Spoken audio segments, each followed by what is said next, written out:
봉독하시겠습니다. 오늘 말씀은 로마서 9장의 말씀입니다.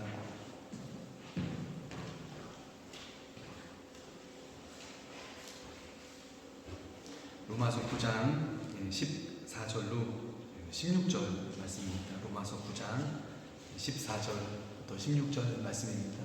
말씀이 길지 않습니다. 우리 한 목소리로 합독하도록 하시겠습니다. 그런즉 우리가 무슨 말을 하리요? 하나님께 무리가 있느냐? 그럴 수 없느니라. 모세에게 이르시되 내가 긍휼히 여길 자를 긍휼히 여기고 불쌍히 여길 자를 불쌍히 여기리라 하셨으니, 그런즉 원하는 자로 말미암음도 아니요 다른 박질하는 자로 말미암음도 아니요 오직 긍휼히 여기시는 하나님으로 말미암음이니라. 아멘. 오직 긍휼히 여기시는 하나님으로라는 제목으로 말씀을 나누도록 하겠습니다.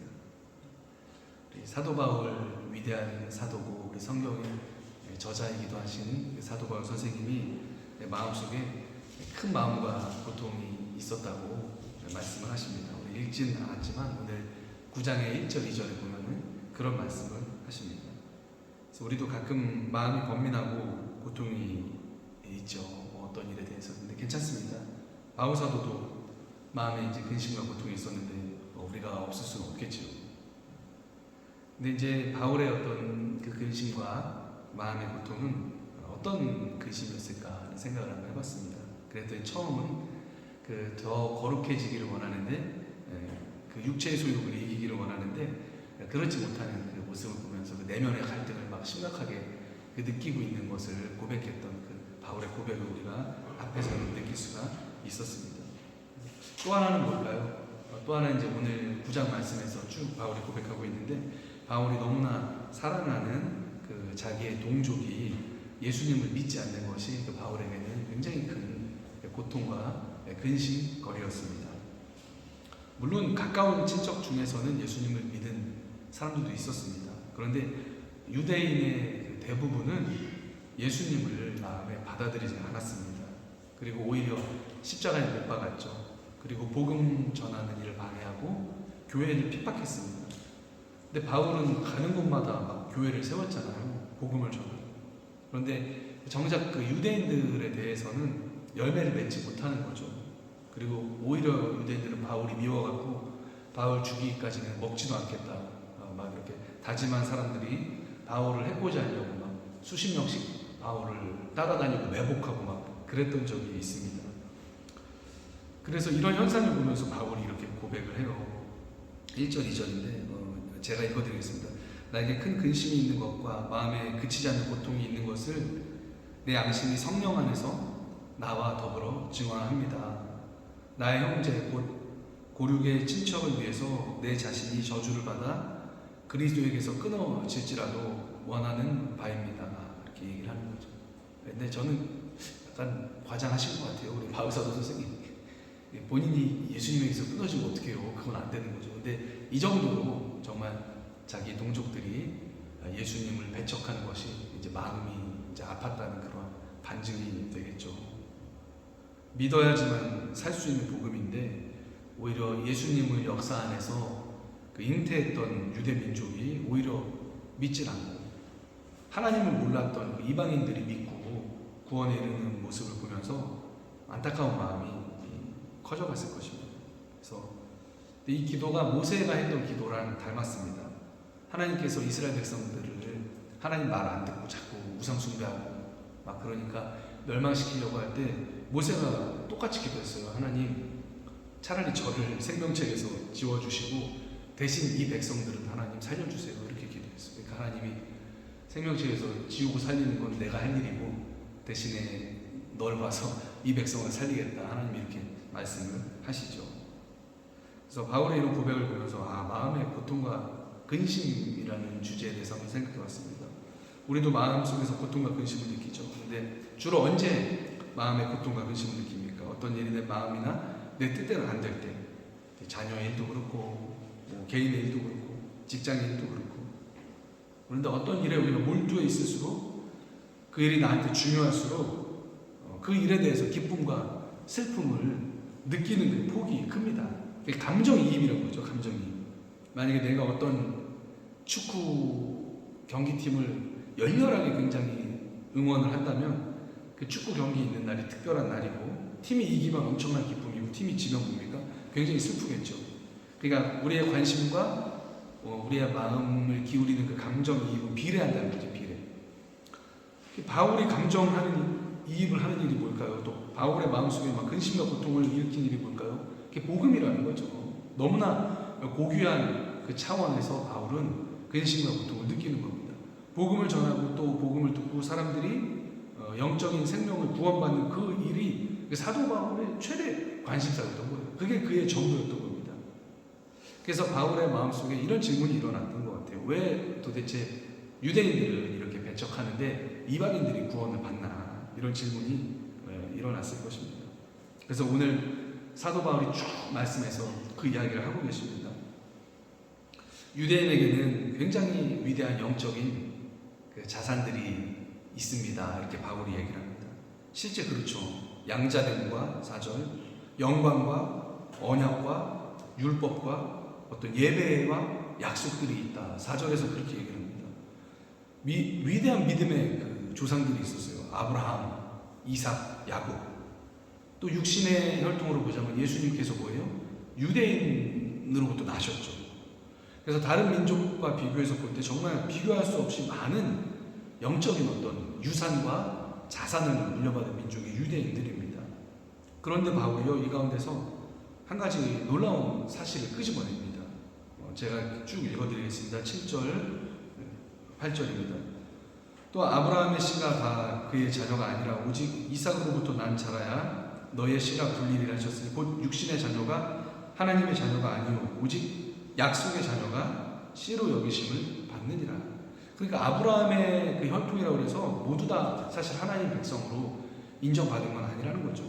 하나님의 약속을 받고 태어난 이삭, 그리고 그 이삭의 후손만이 하나님의 자녀로 인정받았다는 말을 사도 바울이 먼저 이야기를 하십니다.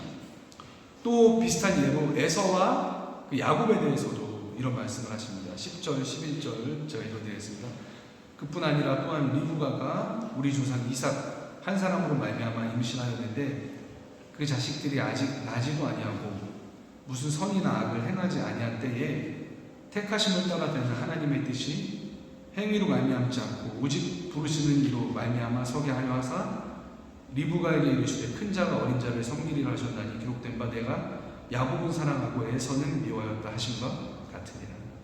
이게 좀 어려운 말인데요. 그냥 쉽게 설명드리면 에서와 야곱이 아직 태어나지도 않았을 때 하나님이 이미 야곱을 선택하셨다는 그런 내용입니다. 그러니까 무조건적인 어떤 생물학적인 혈통만으로 하나님 자녀가 된 것도 아니고 자기가 착한 일을 하거나 무슨 종교적인 열심으로 하나님의 자녀가 된 것도 아니라는 거죠. 바울이 지금 하고 싶은 얘기가 뭘까요? 바울이 보기에 하나님의 자녀가 되는 거는 그냥 하나님의 은혜인 거예요. 유대인들은 이런 프라이드가 있었어요.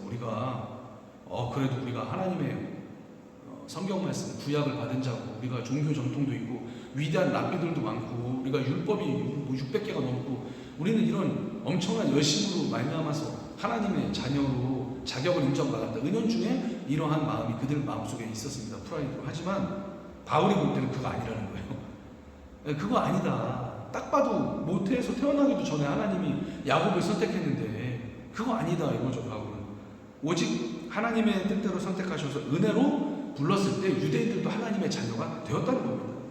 그래서 여러분 우리가 하나님의 자녀 된 것은 오직 우리를 불러주신 그 하나님의 은혜에 의해서 그렇게 된 줄 여러분 믿으시기를 바랍니다.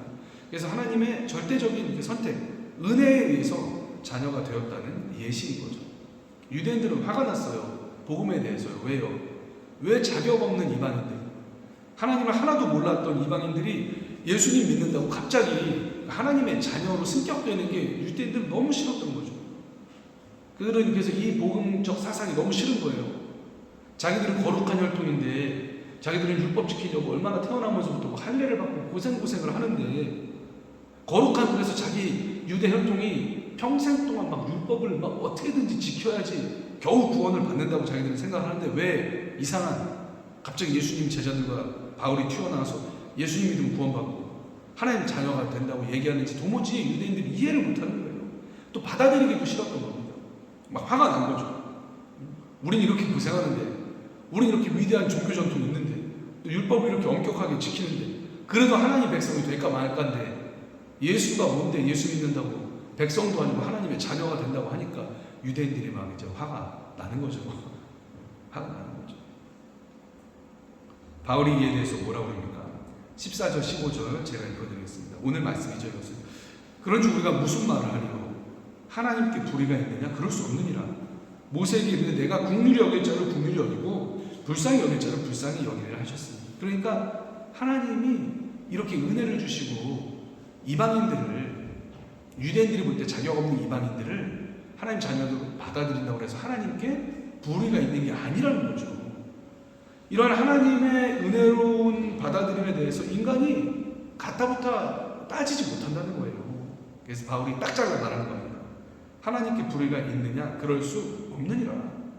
내가 긍휼히 여길 자를 긍휼히 여기고 불쌍히 여길 자를 불쌍히 여기는 거다. 하나님 마음이라는 거죠. 누굴 받아들일지는 하나님 마음인데 왜 유대인들이 나서가지고 뭐 되네 안 되네 그렇게 얘기할 게 아니라는 거죠. 그러면서 요나 이야기가 비슷한 것 같아요. 요나가 하나님께 막 화를 냈죠. 왜 저렇게 나쁜 민족인 니느웨를 용서하십니까? 니느웨가 막 유대를 많이 괴롭혔거든요. 쳐들어오고. 그러니까 요나는 막 이해가 안 되는 거예요. 막 이해가 안 되는 거예요. 왜 저 민족은 하나님께 벌 받아갖고 그냥 싸그리 망해야 되는데 니느웨를 하나님 용서하시는 거죠. 그 요나가 말씀도 건성으로 전했거든요. 그 니느웨가 굉장히 큰 성이어갖고 적어도 일주일 돌아다니면서 설교해야 되는데 요나는 그냥 하루 한 반나절 그냥 대충 그냥 하나님이 너네 회개하지 않으면 그냥 멸망시키시면 된다 이렇게 대충 한 거예요. 근데 니느웨 사람들 어떻게 했습니까? 그 대충한 설교를 듣고 막 무릎 꿇고 앉아갖고 기도하고 왕부터 짐승까지 다 죄를 뒤집어 쓰고 하나님께 회개하고. 그러니까 요나가 너무 화가 나는 거죠. 그거 보니까. 그러니까 니느웨가 사는 거 보니까 막 요나가 마음속에서 막 불불 끓는 겁니다. 그러니까 막 하나님께 화를 내는 거죠. 요나가 따지고. 또 박넝쿨, 시원하게 자기를 해줬던 박넝쿨이 이제 밤새 하나님이 벌레를 준비하셔서 긁어먹게 했더니 이제 햇볕이 쬐니까 막 요나가 성질을 내는 거죠. 막 성질 하나님께. 그때 하나님 하신 말씀이 뭡니까? 야, 너는 하루아침에 피었다 지는 박넝쿨이 없어진 것들 화를 내면서, 야, 넌 여기 수많은 사람들이 있고 짐승들도 있는데 내가 그들을 불쌍히 여겨서 멸망시키지 않고 구원하겠다는데 네가 그게 이렇게 화를 낼 일이냐? 이렇게 하나님께서 요나한테 물어보고 끝나요. 요나가 그에 대해서 어떻게 반응했는지 모르겠어요. 하나님 마음이신 거죠. 우리 하나님께서 사랑의 하나님이시고 어떤 사람도 복음을 받아들이고 구원받기를 원하시는 하나님이시죠. 그런데 유대인들은 그게 안 된 거예요. 그 자기의 배타적인 마음 때문에 그걸 인정을 못한 것입니다. 사실 우리에게는 하나님께 따질 권리가 없죠. 구원에 대해서는. 영혼에 대한 권리는 하나님께 있습니다. 그래서 어떤 누구든지 민족이든 개인이든지 그들을 선택하시고 구원하시는 것은 전적으로 하나님의 권리이신 거죠.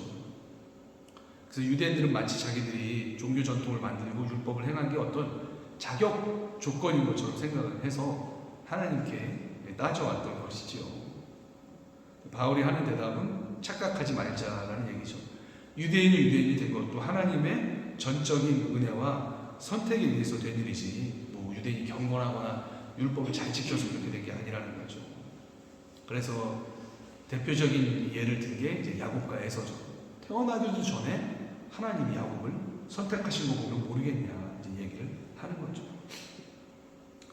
또 이제 다른 한편으로는 하나님께서는 그 바울의 시대 때는 유대인들보다 이방인을 더 선택하셔서 복음을 받아들이게 하시고 하나님의 새로운 백성으로 삼으셨다는 게 바울의 이제 결론입니다. 그래서 바울은 이렇게 얘기합니다. 16절이 9장의 요약이면서 가장 중요한 구절이라고 저는 생각을 합니다. 제가 읽어드리겠습니다. 그런즉 원하는 자로 말미암도 아니고 다른 박질하는 자로 말미암도 아니고 오직 긍휼히 여기시는 하나님으로 말미암음이니라. 이게 뭐예요? 구원과 하나님의 자녀됨이 그렇다는 거죠. 오늘 말씀 제목이죠. 오직 긍휼히 여기시는 하나님. 그래서 여러분 우리의 구원이 오직 긍휼히 여기시는 하나님으로 말미암은 줄 여러분 믿으시기를 바랍니다. 그래서 전적인 은혜예요. 원하는 자 얼마나 구원을 원했습니까? 또 다른 박질하는 자 얼마나 구원을 위해서 노력을 했습니까? 모든 종교인들이 노력을 하잖아요. 원하고. 근데 노력해도 안 되고 원해도 안 된다는 거예요. 오직 우리를 불쌍히 여겨주시는, 그래서 값없이 주시는 하나님의 은혜로 말미암아서 구원을 받는다는 진리의 말씀입니다. 그래서 루터가 얘기했잖아요. 이신층이 오직 믿음으로 말미암아 구원받는다.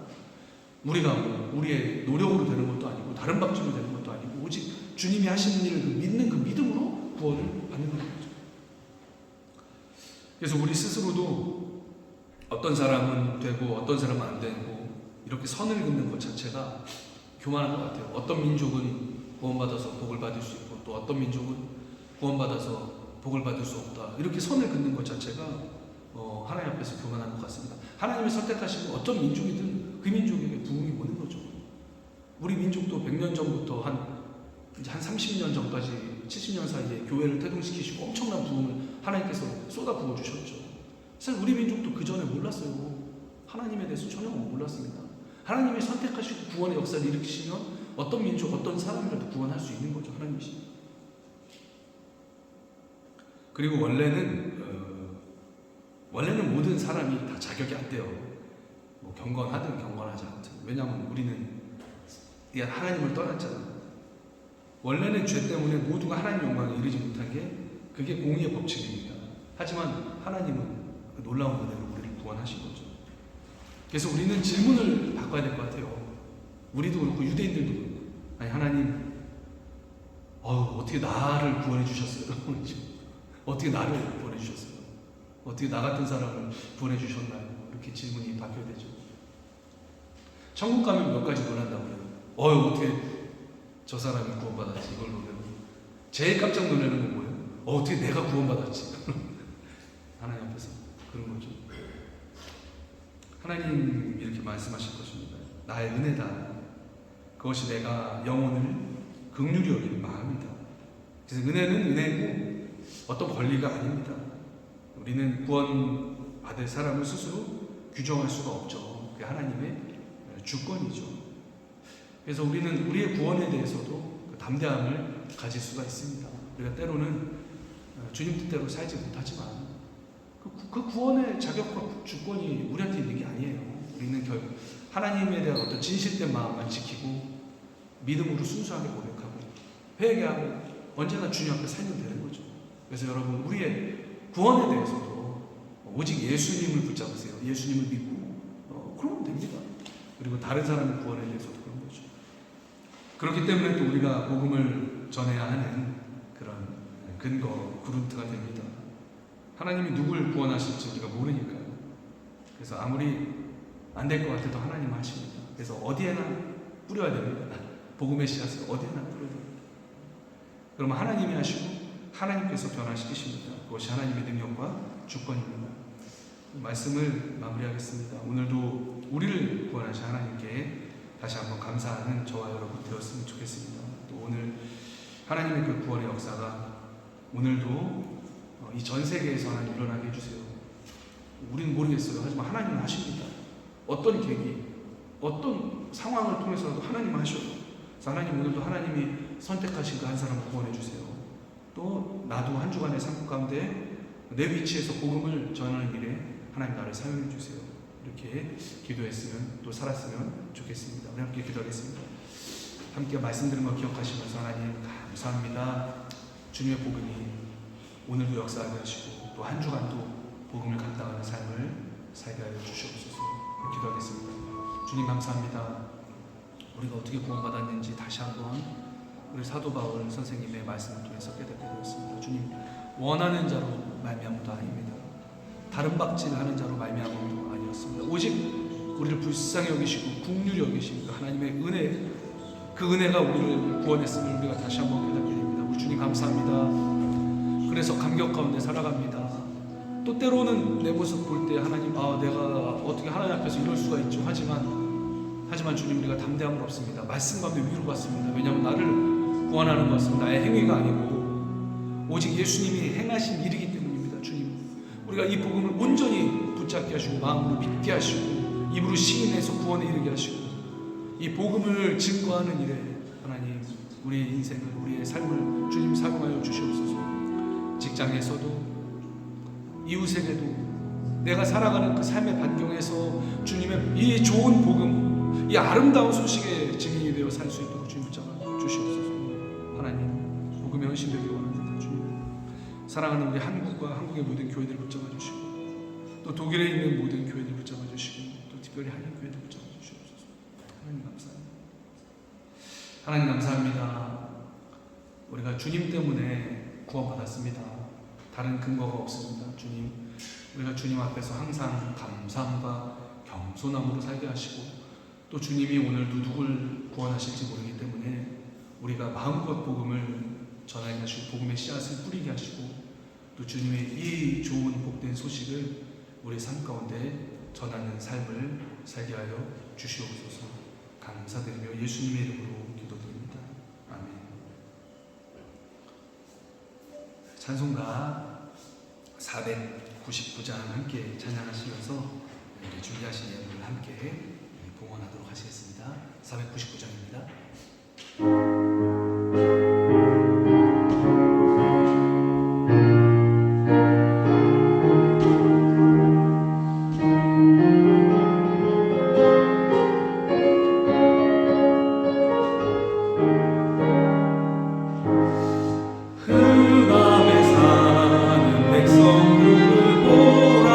수많은 심령을 만나겠네.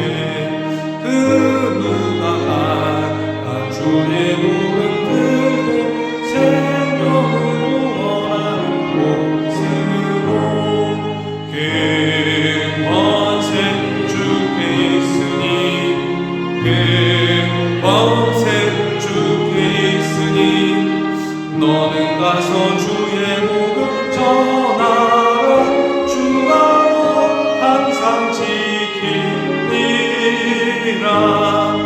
구원의 문은 넓게 열렸으니, 십자가 운명 일어나거라.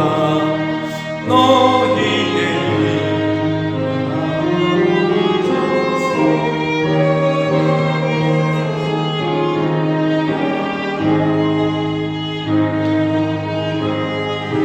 주께 있으니, 그 권세 주께 있으니, 너는 가서 주의 복음 전하라. 주가 너 항상 지키리라. 왜 너는 그냥 주 음성 듣고 응답하여라. 널 구원하여 예수 죽었으니, 생명의 참된 복음 전하라. 그 권세 주께 있으니, 그 권세 주께 있으니, 너는 가서 주의 복음 전하라.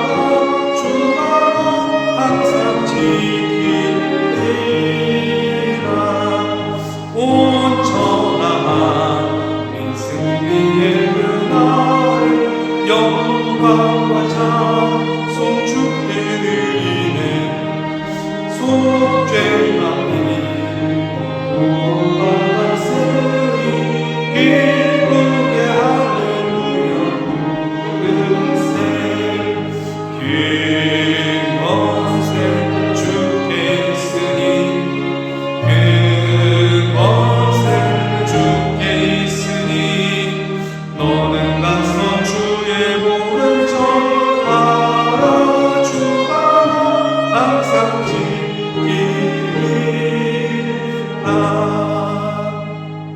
아멘. 네, 교회의 소식을 전해드리겠습니다. 다음 주는 예배를 우리가 교육관에서 드려야 될 것 같습니다. 독일 교회 다음 주에 아주 중요한 행사가 있어서 이곳에서 행사를 좀 하루 종일 할 것 같아요. 그래서 다음 주에는 우리 네벤 하우스에서 예배를 드리겠습니다. 그리고 축하할 일이죠. 지지난주에 우리 사랑하는 이한이, 시안이가 세례를 받았습니다. 그래서 우리 두 내외분 잠깐 여기 앞으로 나와주시면 제가 증서를 전달하겠습니다. 보이시죠? 증서와 함께 사진도 있습니다. 편한 데 써주시고 이렇게 이쪽으로 좀 오셔도 됩니다. 김희안 시안 2019년 4월 3일생 아버지 김낙현, 부모님 김수지 성도님.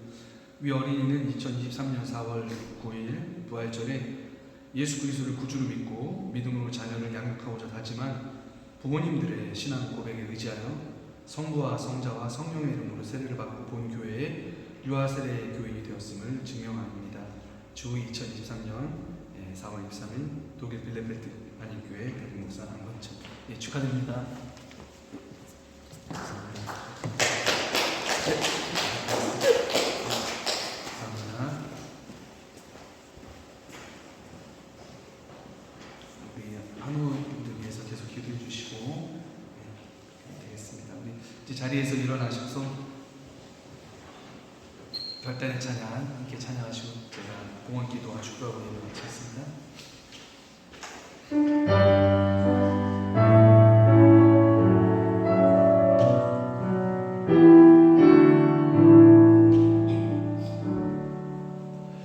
주님 내가 여기 있사오니 나를 보내소서. 나의 몸 주께 드리오니 주 받으옵소서.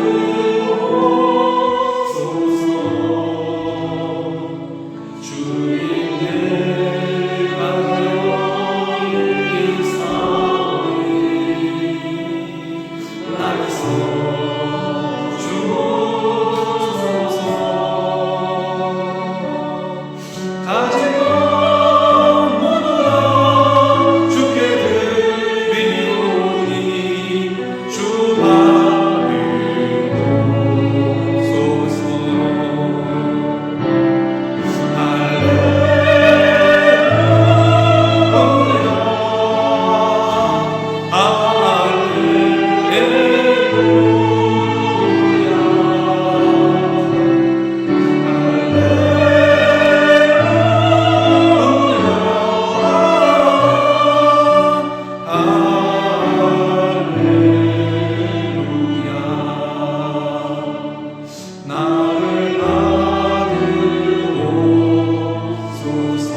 하나님 감사합니다. 오직 긍휼히 여기시는 하나님의 은혜로 말미암아 예수님의 십자가로 인해서 우리가 구원받았습니다. 하나님, 우리가 이러한 믿음의 고백을 하나님 귀하게 구별된 예물에 담아서 주님 앞에 바칩니다. 하나님, 예물을 흠양하여 주시옵시고 예물이 쓰임 받는 곳마다 하나님 복음이 선포되고 하나님의 자녀가 하나님 영적으로 생명을 구원을 받고 하나님의 나라가 확장되는 일에 귀한 예물을 사용하여 주시옵소서. 또 예물 드린 손길을 주님 기억하시고 하나님 그 가치를 주님 인정하셔서 그 손으로 하는 일이 복되게 하시고 주님 손에 붙들린 그런 귀한 인생 되게 하여 주시옵소서. 지금은 우리 구주 예수 그리스도의 은혜와 하나님의 극진하신 사랑하심과 성령님의 감동, 교통하심이 우리가 받은 그 구원에 합당한 복음의 삶을 살아갈 것을 다짐하는 사랑하는 빌레펠트 교회 모든 성도님들 머리 위에 지금부터 영원까지 함께 하시기를 간절히 축원하고